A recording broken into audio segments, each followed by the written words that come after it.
பண்ணுங்கள். கண்டிப்பாக இதில் ஏதாவது உங்களுக்கு சந்தேகம் இருந்தால் கமெண்ட் பாக்ஸில் கமெண்ட் பண்ணுங்கள். உங்கள் ஃப்ரெண்ட்ஸ் அண்ட் ஃபேமிலிக்கு ஷேர் பண்ணுங்கள். இப்போ இந்த மணத்தக்காளி கீரை நம்ம எப்படி செய்கிறதுன்னு பார்க்கலாமா? ஸோ இப்போ வந்து நான் 100 கிராம் அளவுக்கு சிறுபருப்பு எடுத்திருக்கேன். ஸோ இந்த சிறுபருப்பை வந்து ஒரு பேனில் போட்டு நல்லா பொன்னிறமாக வறுத்து எடுத்துக்கோங்க. ஸோ ஒரு சிலர் வந்து சிறுபருப்பை வறுக்காமல் செய்வாங்க. ஸோ அது வந்து கொஞ்சம் பச்சை வாசனை வரும்.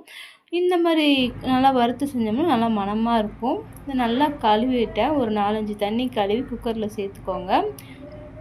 ஸோ நமக்கு மணத்தக்காளி கீரை வந்து சீக்கிரமாக நமக்கு வந்து அவிஞ்சு கிடத்துடும். ஸோ அதனால் ஒரு 2 விசில் விட்டால் போதும். இது கூட நான் ஒரு கைப்பிடி அளவு சின்ன வெங்காயம், ஒரு 10 பல் பூண்டு, 2 பெரிய தக்காளியை நைஸாக கட் பண்ணியிருக்கேன், 1 ஸ்பூன் மிளகாய்த்தூள், 1/2 ஸ்பூன் சாம்பார் பொடி, 1/4 ஸ்பூன் மஞ்சள் பொடி, இது எல்லாமே நான் எடுத்து வச்சுருக்கேன்.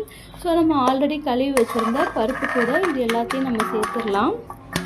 சேர்த்துட்டு நம்ம எடுத்து வச்சுருந்த மசாலா பொருட்களையும் சேர்த்துருங்க ஒன் பை ஒன்று.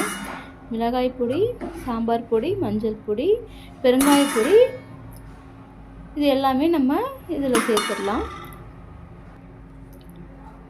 இப்போ வந்து நான் பெருங்காய பொடி சேர்க்குறேன். ஸோ இது எல்லாத்தையுமே சேர்த்துட்டு நம்ம ஆல்ரெடி மணத்தக்காளி கீரை நல்லா கழுவி க்ளீன் பண்ணி வச்சுருக்கோம். இந்த மணத்தக்காளி கீரை எங்களுடைய பால்கனியில் வச்சு வளர்த்து ஸோ சூப்பராக பசுமையாக வளர்ந்துருந்துச்சு. ஸோ அதிலேருந்து கிள்ளி தான் நான் எடுத்து கழுவி வச்சுருக்கேன். ஸோ இந்த கீரையை வந்து இந்த பருப்பு கூட சேர்த்துருங்க. ஸோ சிறுபருப்பும் சரி கீரையும் சரி சீக்கிரமாக வந்து மசிஞ்சு கிடச்சிரும்.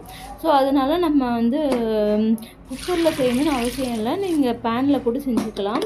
ஸோ எனக்கு வந்து அர்ஜெண்ட்டாக இப்போது செய்யணுன்றதுனால நான் குக்கரில் போட்டிருக்கேன். குக்கரில் போட்டு ஒரு 2 விசில் விட்டால் போதும். ஸோ நமக்கு வந்து பருப்பும் கீரையும் நல்லா மலர்ந்து வெந்து கிடச்சிரும். இப்போ நான் குக்கரில் போட்டிருக்கேன். குக்கரில் ஒரு 2 விசில் போட்டு எடுத்துக்கலாம். இப்போ இன்னொரு பேனில் நம்ம பேனை ஹீட் பண்ணிவிட்டு ஆயில் ஊற்றிக்கலாம். உங்கள்கிட்ட கடலெண்ணெய் இருந்தால் கடலெண்ணெய் ஊற்றிக்கோங்க. அப்படி இல்லைன்னா நெய் ஊற்றி செஞ்சால் கூட ரொம்ப மணமாக இருக்கும். ஸோ இது ரெண்டுமே இல்லைன்னா நல்லெண்ணெய் ஊற்றி கூட நம்ம தாளிச்சிக்கலாம். ஸோ எண்ணெய் காஞ்ச உடனே கடுகு உளுத்தம் பருப்பு போட்டு நல்லா பொரிய விட்டுக்கோங்க.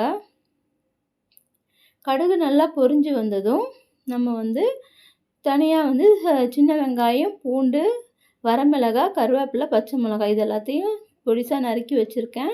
இது எல்லாத்தையும் ஒன் பை ஒன்னாக சேர்த்துக்கோங்க. சேர்த்துட்டு நல்லா பொன்னிறமாக வதக்கி விட்டுக்கோங்க. ஸோ இந்த தாளிப்பு ரெடி பண்ணும்போது கண்டிப்பாக பூண்டும் சின்ன வெங்காயமும் கண்டிப்பாக இருக்கணும். ஸோ அப்போது வந்து அந்த அரோமா வந்து நமக்கு கிடைக்கும். ஸோ இப்போ பாருங்கள், பருப்பு நல்லா வெந்துருச்சு, கீரையும் பருப்பும் நல்லா வெந்துருச்சு. இதை நல்லா ஒரு மத்து வச்சு மசித்து எடுத்துக்கோங்க. ஸோ மிக்சியில் போட்டு அரைக்கக்கூடாது, மத்தில் மசித்தாலே சூப்பராக இந்த மாதிரி மசிஞ்சு வந்துடும். இப்போ பாருங்கள், அப்படி உங்கள்கிட்ட மத்து இல்லைன்னா நம்ம குழிக்கரண்டி இருக்கு இல்லையா, ஸோ அதை வச்சு நல்லா மசிச்சு விட்டால் கூட சூப்பராக மசிஞ்சிரும்.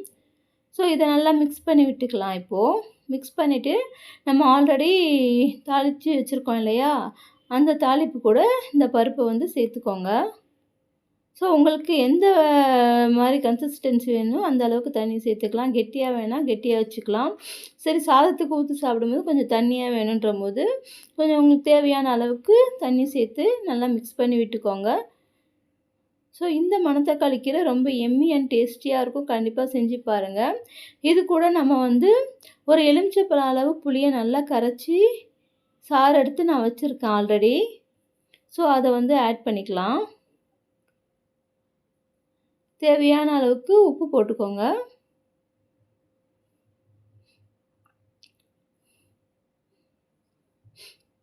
இப்போ பாருங்கள், நான் எடுத்து வச்சுருந்த புளி கரைசலை சேர்த்துட்றேன். ஸோ இதை நல்லா மிக்ஸ் பண்ணிவிட்டு ஒரு கொதி வந்தவுடனே இறக்கி வச்சு சாதத்தோடு இல்லை சப்பாத்தி, ரைஸு அண்டு தோசை, இட்லி இது கூட எல்லாமே ரொம்பவே எம்மியாக இருக்கும். ஸோ இந்த மணத்தக்காளி கடையில் வந்து இந்த வெயில் காலத்தில் கண்டிப்பாக பிள்ளைங்களுக்கு செஞ்சு கொடுங்க. ஸோ கண்டிப்பாக என்னோடய சேனலை சப்ஸ்கிரைப் பண்ணி வச்சுக்கோங்க. பிடிச்சிருந்தால் லைக் பண்ணுங்கள், உங்கள் ஃப்ரெண்ட்ஸ் அண்ட் ஃபேமிலிக்கு ஷேர் பண்ணுங்கள். தேங்க்யூ.